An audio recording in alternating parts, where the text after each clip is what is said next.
mahirap maging consistent. Yan. So, may kilala ka ba o ikaw mismo gusto mag-transform pero laging may excuse? Or gusto mo magbago pero natatakot ka? Natatakot ka kasi kung papayagan ka ba ng magulang mo kung ikaw ay underage o papayagan ka ba ng jowa mo na nagawin ang mga fitness motivation mo or tamad ka magsimula? Yan. So, bukod doon, ikaw ba yung na-stuck sa comfort zone at di alam kung at paano ulit magsisimula? Yan. At dahil dyan, para sa iyo tong topic na to. And ano nga bang sinisimbolo ng ating topic? So, ang topic natin ay sumisimbolo ng pagbabago at disiplina. Dahil naniniwala po tayo na ang fitness ay hindi lang physical change, kundi yung paghubog ng mindset at ng ating heart para tayo ay maging strong.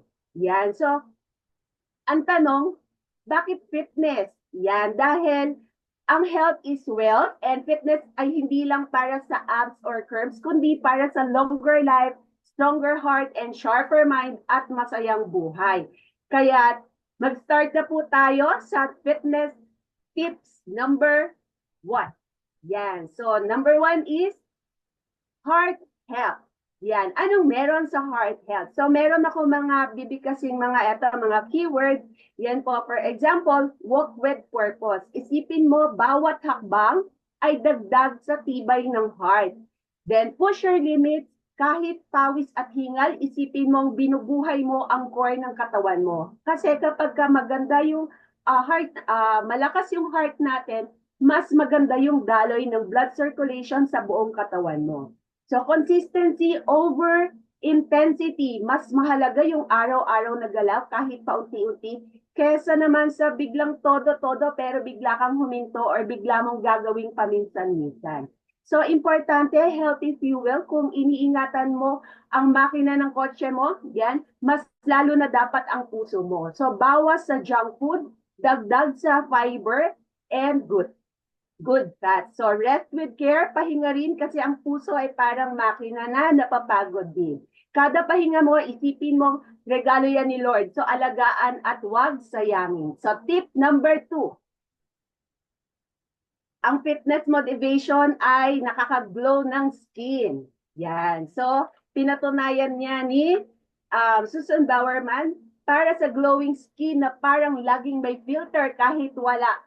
So, pwede pala yun, ano? So, ano yung dapat gawin? Pawis na may purpose, glow na may reward. So, hydrate like a queen, katulad ng sinabi kanina ni Coach Jessie, tubig lang ang katapat para mapanatili ang freshness, parang aloe vera sa loob ng katawan mo. So, sweat it out, cardio at exercise para ma-circulate ang dugo, and then magkakaroon ka ng glow na parang post-facial after. So, eat for the glow, load up on fruits and veggies rich in antioxidants na parang collagen booster na natural. So rest to refresh, tulog ng tama para mag-regenerate ang skin cells para laging fresh kahit wala pang hilamos. Yan. Siyempre, wag po natin kakalimutan ang sunscreen. Kahit cloudy, dapat po natin protektahan ang ating skin para hindi mag-fade ang glow mo. So, ang glowing skin ay reflection ng healthy lifestyle. Kaya wag lang puro skincare, galaw-galaw din. So, ibig sabihin, wag po tayong umasa sa mga skincare na pinapahid natin. Kasi importante na yung mga tinitake natin katulad ng hydration. Okay, fitness motivation number 3, improve posture. Yan. So, sino ang nakakatanda dito sa eksena na to nung kinoronahan ni Miss D, si Miss Bulacan? O di ba, balanseng balanse, hindi niya akalain na parang confused pa siya na ipatong yung corona. So, sabi, stand tall, walk proud, parang laging may invisible crown. Core is the key, palakasin ng core muscle, i-work out ang abs, hindi lang pang beach body, kung hindi pang queen crown balance din. So, stretch to the stress, yoga or stretching, yan. So, dahil ang stretch ay nagme-maintain ng regal composure. Ibig sabihin, kumbaga, yung pagiging angas mo, pagiging astig mo, kitang-kita. kung hindi ka mag-stretch, baka mag-cramps ka. So, katulad dito, stand smart or sit smart. Stand smart dahil ito yung ating picture. Para yan sa posture. Dahil ang posture natin ay very powerful kapag tumindig ka.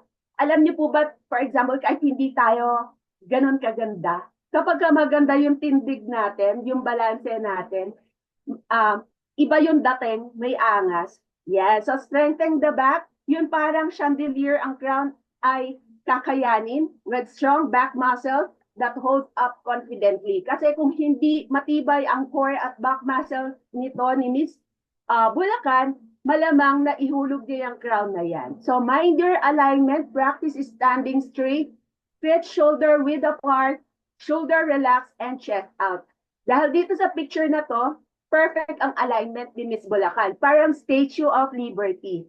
So balance is everything. Kapag may alignment, may elegance. So good posture is silent confidence na kahit di ka magsalita, kita ang angas, kita ang lakas, at may kastigan. At dahil dyan, meron din ako syempre improve posture, no? Hindi ko to magagawa kung hindi matibay yung core ko. So, lagi dapat nating binibigyan pansin, lalo na pag nag-exercise tayo, na kailangan i-maintain natin yung strength ng core natin. Yan. So, next.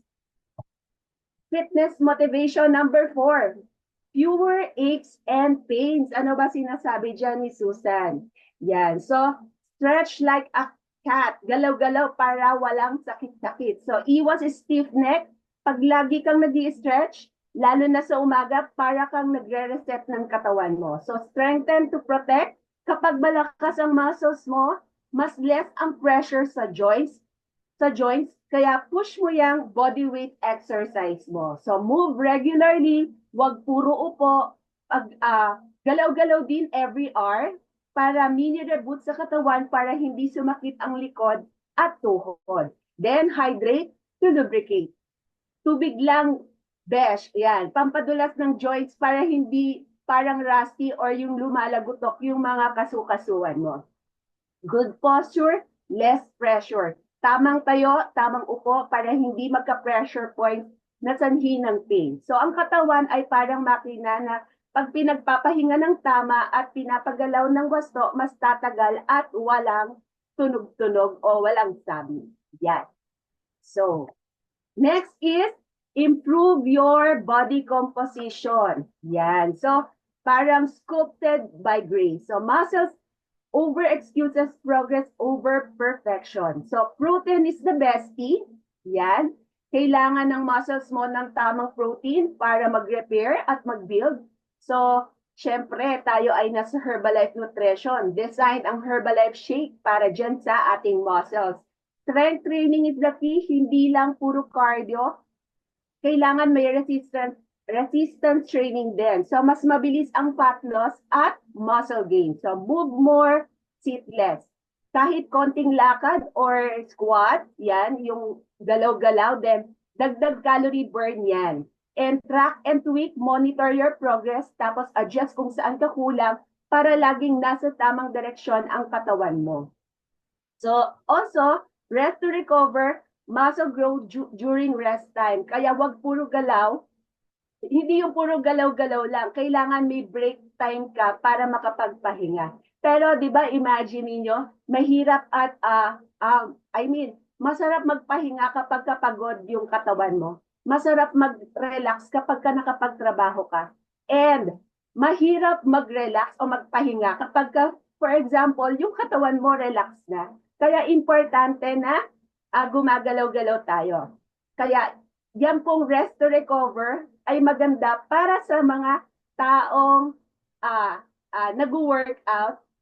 And yan po, rest to recover at hindi tayo mapunta sa rest in peace. Yan. So, kailangan galaw-galaw tayo. At dahil dito, i-share ko yung aking story na from 2017, dito po sa picture na to, 37 years old po ako. And eto po, 2025 na, syempre, I'm living with the best nutrition, Herbalife Nutrition, na nagbigay po sa akin ng flexibility and mobility ngayon at my age of 47. Malapit na ako mag-48. Yan. So, next, fitness motivation, feel happier. Yan. So, feel happier na parang laging nakasmile kahit walang filter. Move more, feel better. Happiness is just a workout away. So, kapag nag-workout tayo, alam niyo po ba yung katawan natin nagpo-produce ng isang chemical sa katawan natin na tinatawag na endorphins, kung saan parang nakaka-feel tayo ng kasiyahan. So, set and smash goals, kahit small wins sa workout, dagdag confidence yan at sense of accomplishment. For example, yung mga simpleng bagay lang, for example, ay mag-ano ko, 3 kilometers ako bukas. Tatapusin mo yon. Kapag inumpisa mo, tapusin mo yan. At yung mga small na plan na yon, achievable naman, so dapat maging grateful ka. So social sweat, mag-workout kasama ng friends dahil mas masaya kapag ka may mga friends na kasama dahil magiging ganado ka.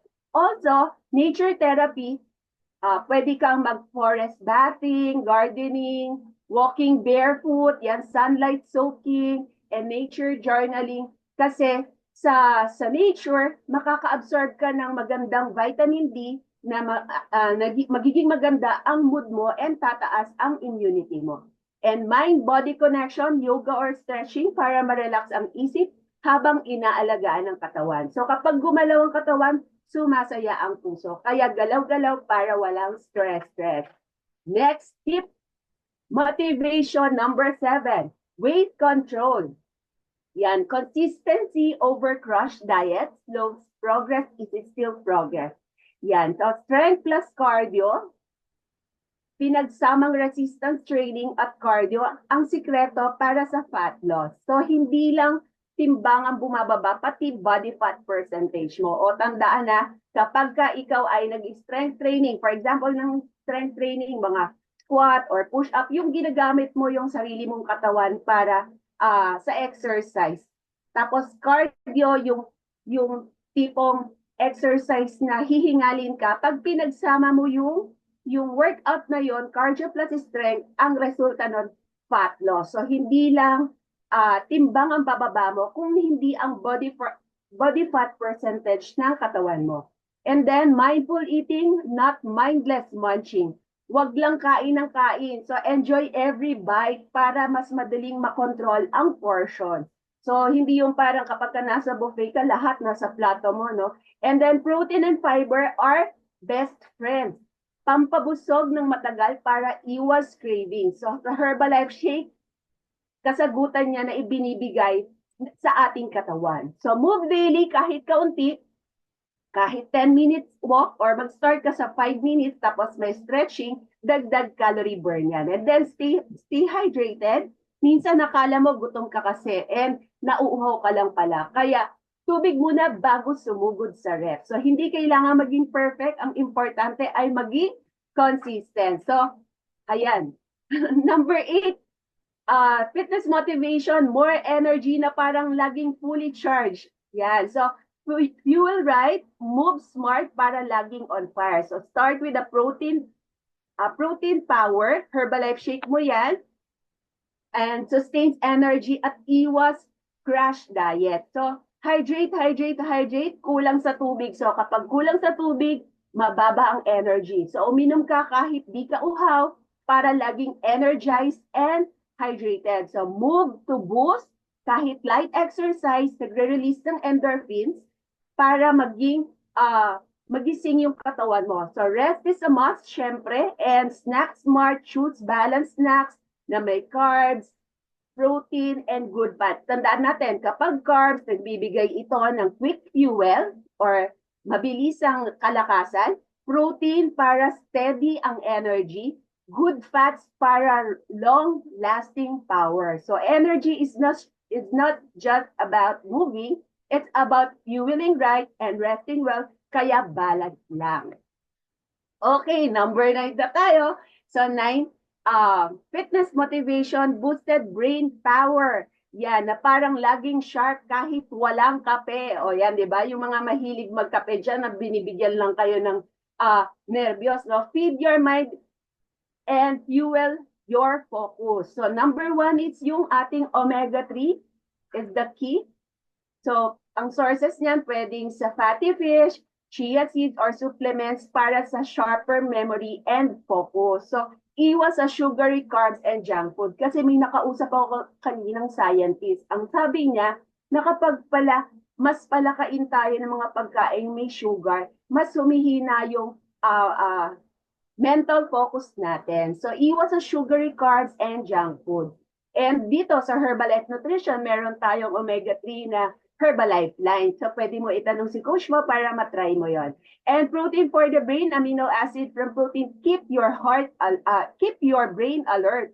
So, i-Herbalife shake mo ulit yan. So, hydrate to think straight. Dehydrated ka, foggy na isip, tubig lang, solved na. So, move to improve. Exercise increases blood flow sa brain, parang mental workout din yan. So rest to reset, quality sleep, brain recharge, huwag magpuyat. So mind games, not just games. Try puzzles or learning something new para laging sharp ang utak. Ang utak na inaalagaan, laging handa sa laban. Okay, number 11. Malapit na tayo. 11. So less stress. So, na parang laging chill kahit may deadline, di ba? Sino yung mga mahilig dyan na gumawa ng kung hindi deadline, hindi gagawa, no? So, sweat it out, the stress, and breathe in the peace. So, cardio to clear the mind, jogging, walking, kahit saan, kahit dance lang para mailabas ang tension at ma-release ang endorphin. So, strength to stay strong, stretch to the stress. Yan, yoga or like stretching. Breathe it out. Yan, deep breathing exercise para ma-calm ang nerves at ma-focus ulit ang isip. Consistency, syempre, ang ating key.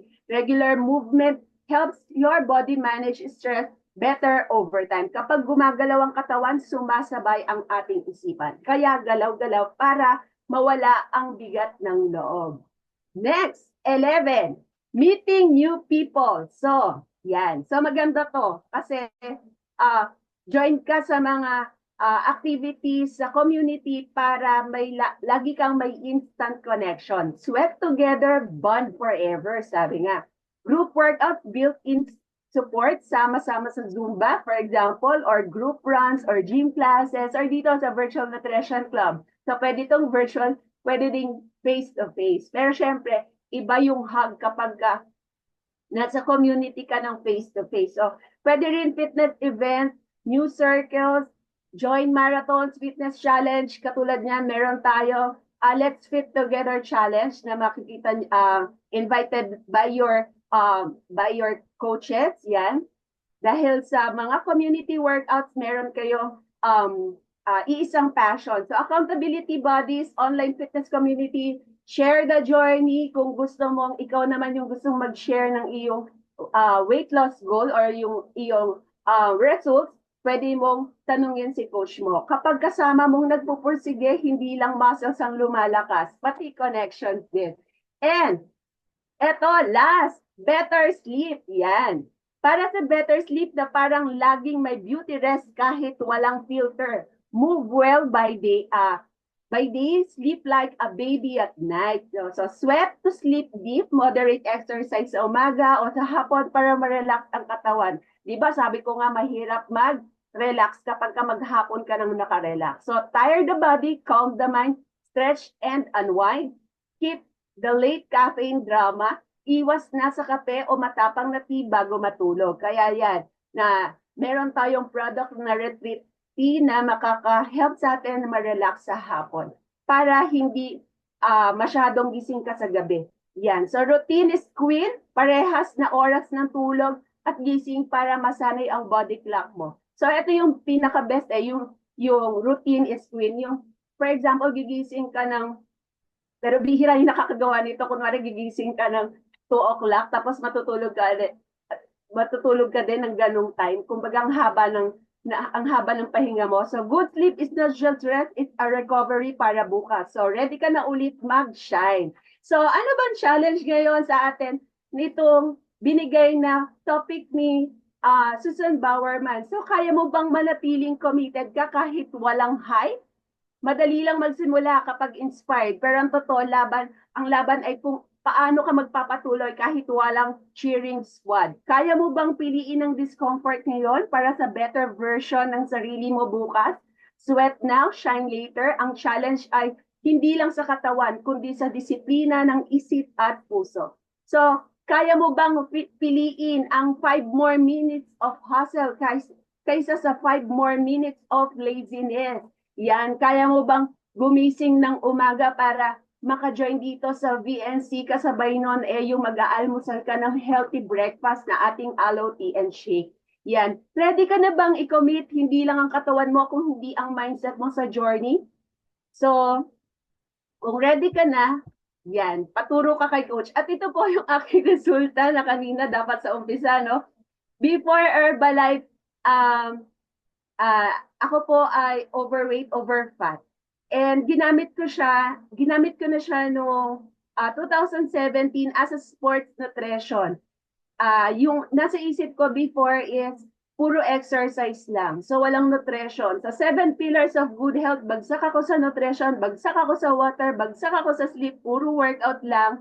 Tapos, hindi ako masyado sa community. Kaya big help tong virtual nutrition club natin dahil parate araw-araw tinuturo ang 7 pillars of good health. At dahil dyan, maraming salamat. Iiwanan ko po kayo ng quotations na fitness motivation is transforming your mindset, strengthening your discipline, building a better version of yourself, one step, one rep, one choice at a time. At dahil dyan, maraming salamat. Back to you, Coach Jessie. Oh yes naman, grabe, busog na naman ang ating isipan. So, grabe yung motivation ni Doc Rio. So, start na natin. So, mga naiwan po sa akin. So, pag nag-umpisa ka, tapusin mo. So,